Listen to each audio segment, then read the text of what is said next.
واش الخوت واش العشران. معكم مول السينما، واليوم رجعت لكم فيلم جديد. قبل ما نبداو ما تنساش تخلي معك شي لايك وشي سبسكرايب. مشينا، يلا مشينا. الفيلم ديالنا كيبدا بواحد الماتش ديال الكره الامريكيه. كنت عارفوا على جيك تايلر، لاعب قوي وما كيرحم حتى شي واحد جا قدامه. لكن خونا عنده مشكل واحد، غير كيستفزو شي واحد كيطير ليه الفريق، كيبدا غير كيسلخ في بنادم. في اخر الدقائق ديال الماتش واحد اللاعب بغى يلعب ليه على الاعصاب ديالو، جبد ليه بوه اللي كان ماشي في حديجه. جاك سخط ديالو بصح نسى الماتش ونزل فيه بالكلاكاج. في ثواني الملعب كامل تقلب الحلبة ديال المصارعة، وكل واحد شد اللي جا قدامه كيطايف معاه. من بعد الماتش جيك رجع للدار. ماما كانت عيات بالمشاكل ديالو، خصوصا وان العائله غادي تنتقل لاورلاندو، مدينه جديده، باش خوه الصغير تشارلي تدرب في واحد الاكاديميه كبيره ديال التنس.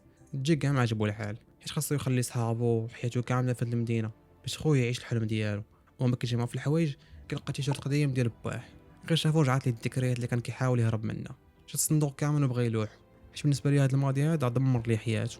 وصلوا لاورلاندو في اول نهار في مدرسه جديده. جيك ما عرف حتى شي حد، ما لقى حتى فين يجلس. هو دايز شاف واحد الدري سميتو ماكس كيتسلق وسط واحد المجموعه ديال الطلبه، دخل باش يعاونو. ولكن الصدمه هي ان ماكس ناض ويضرب جيك بكلاك. واخا خونا كان باغي غير يعاونو، حيت داكشي طلع ماشي اعتداء، كان غير قتال متفقين عليه. وهاد المدينه تقريبا كل شيء فيها مهووس بالام ام اي، يعني جيك كان خصو يديها في راسو. من بعد كيتعرف على بنت سميتها باها ميلر، اختنا مليحه، عجبات جيك من اول نهار. عطات لي عنوان واحد الحفله كبيره غادي تكون في العشيه. جيك فرح وقال هذه هي البدايه والا فعلا. بالليل مشى للحفله ولقى الدار عامره، الموسيقى شاعله، مطيفات دايرين في الجرده، الموبيقات العرا. شاخدها معلم في ديك الحفله. ولات الحفله هذه واحد خونا سميتو رايان ماكارثي. هاد خونا صح حاكم لازون. خونا فيه التصاور بزاف، عنده الفلوس، الطوموبيلات، الشهره، والديه لاباس عليهم. وزيد عليهم هادشي كامل باها هي صاحبته. تما رايان حب جيك، ولكن من بعد قال ليه باللي الحدث الرئيسي ديال هاد الليله هو لقيتها بيناتهم بجوج. تما جيك كيرفض، عرف باللي باها جابت لهاد البلاصه دي غير باش تستغلو، باش يكون فرجه قدام الناس كاملين. رايان بقى كيستفزو، في الاخير جبد ليه المود ديال باه وقال ليه باللي كان سكران وضرب الطوموبيله في شجره ومات. وانت كنتي معاه وبقيتي حي كي دارتي ليها. تما جيك فقد السيطره، لبس الليكاج وقال لي يلا بينا نبداو.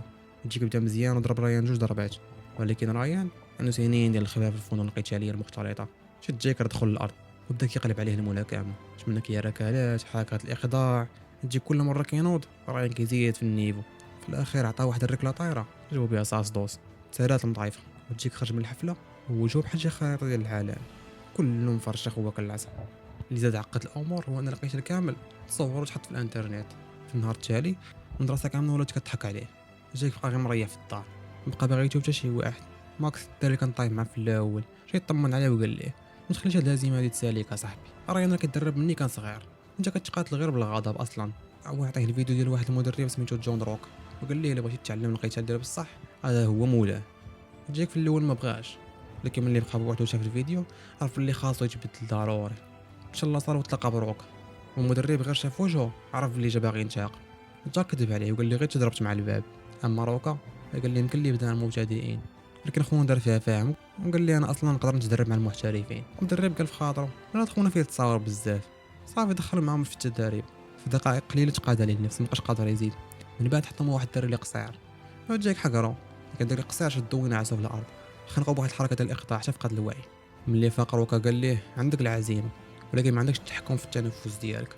قبل تدرب بشرط واحد، ممنوع عليك تقاتل برا لاصال. شنو مطره.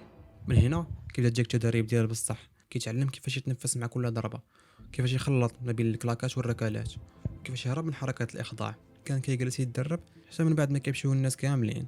القوه ديالو بدات كتزاد، لكن الاهم هو ان الاعصاب ديالو بدات كتهدن. في هذا الوقت باها جات تعتذر لي على داكشي اللي وقع في الحفله. قالت لي بلي ما كانش عارفه بلي ريان باغي يدير هادشي كامل، وانه باغي يطايف معاك ويستفزك. ولكن جيك مازال حقد عليها، ما قبلش الاعتذار ديالو، قال لها صافي سيري في حالك بعدي مني. من جهه اخرى باها بدات كتشوف الحقيقه ديال ريان. خونا ما كيتسرطش، كيتلدد بالضرب ديال الناس، كيبغي يبقى هو صعصع ديال المدرسه. ملي قالت لي بلي العلاقه ديالهم صافي سالات شدها زير عليها. جيك شافها هو يدخل، راين عاود جبد ليه باه. لكن هاد المره هادي جاك تفكر قانون روكا وشد راسو. مشى لاصال هو شاعل، بدا كيهجم على المدرب بلا تركيز. روكا طيحو في الارض وقال ليه الا خليتي الغضب يسيطر عليك راك غادي تبقى ديما عبد عند اي واحد عرف كيفاش يستفزك. ولكن جايك مازال ما تعلمش الدرس كامل. واحد الطوموبيله بقات كتكلاكسون عليهم. جايك نزل يعاود لهم الدرابي، لقى ثلاثه ديال الناس كيتفرعنوا، شدهم دقدقهم كاملين واحد بواحد. تما ماكس صور المطايفه كامله، الفيديو رجع انتشر، والمدرسه ولات كتشوف جيك بحال شي بطل.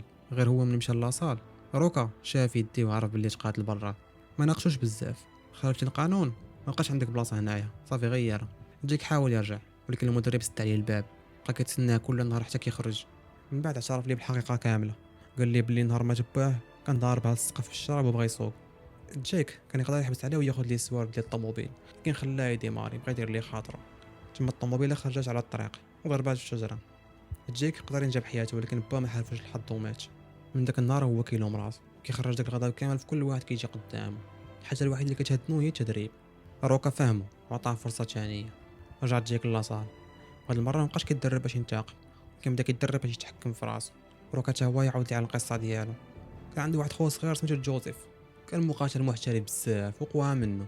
واحد الليله جوزيف ضرب واحد خونا في البار، داك الراجل مشى، رجع من بعد 10 ديال الدقائق بفادي وقتلو في البلاصه.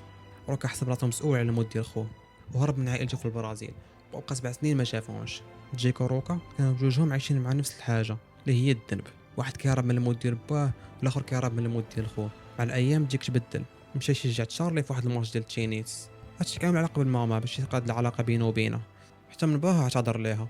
المره العلاقه بيناتهم بدات نقيه، بلا ريان بلا صداع، ولات كتجي عنده للدار، ولو كيدوزو وقيته مزيانه مع بعضياتهم. ماكس جا عند جيك فرحان وقال لي بلي البطوله ديال البيت داون غادي يبدا غدا، وريان هو البطل ديالها عامين هادي. ولكن جيك صافي فاضي يشارك. قال ليه هادشي بالضبط اللي باغي ريان. انا مبقيتش غادي نسمع الهضره ديالو. ريان ملي سمع بلي جيك ما غاديش يجي بقى فيه الحال بزاف، عيط لماكس قال لي بلي محتاجك تعلم واحد الدري صاحبي شي حركات.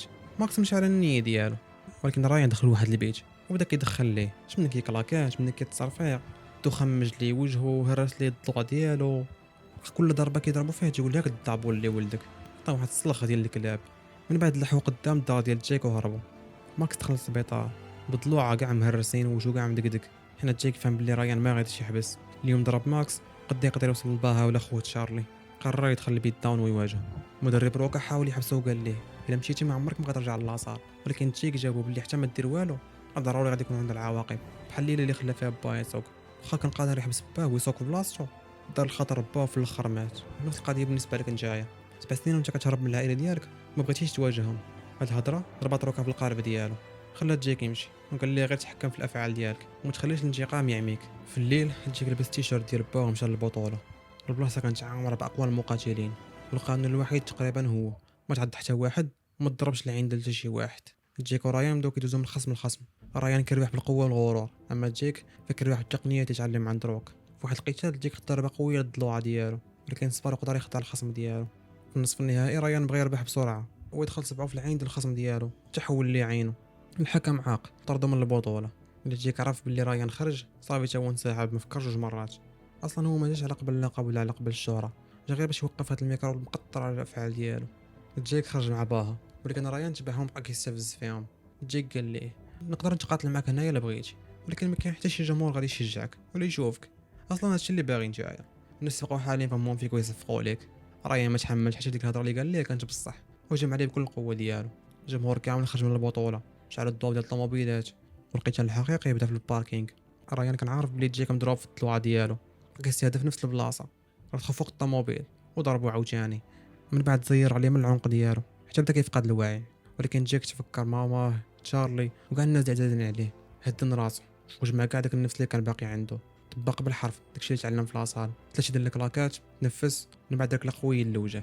وداكشي اللي دار طبق داكشي بالحرف على ريان. هو جاب ريان كاو سال الماتش وجيك ربح. ولكن الربح الحقيقي ما كانش انه طيح ريان، الرباح هو انه لاول مره ما خلى حتى شي واحد يتحكم فيه، ما خلاش الغضب ديالو يسيطر عليه. من بعد ايام ماكس بدا كيتشافى وجيك رجع للمدرسه. من يتلاقى مع ريان من بعد الماتش سلموا على بعضياتهم بلا عداوه وبلا صداع. حتى روكا فهم بالرساله، سد لاصال وقرر يرجع للبرازيل ويواجه العائله ديالو من بعد 7 سنين ديال الهروب. هنا الفيلم ديالنا كيتسالى، ما تنساوش خليو لي شي لايك، سبسكرايب، شي كومونتير زوين. تهلاو.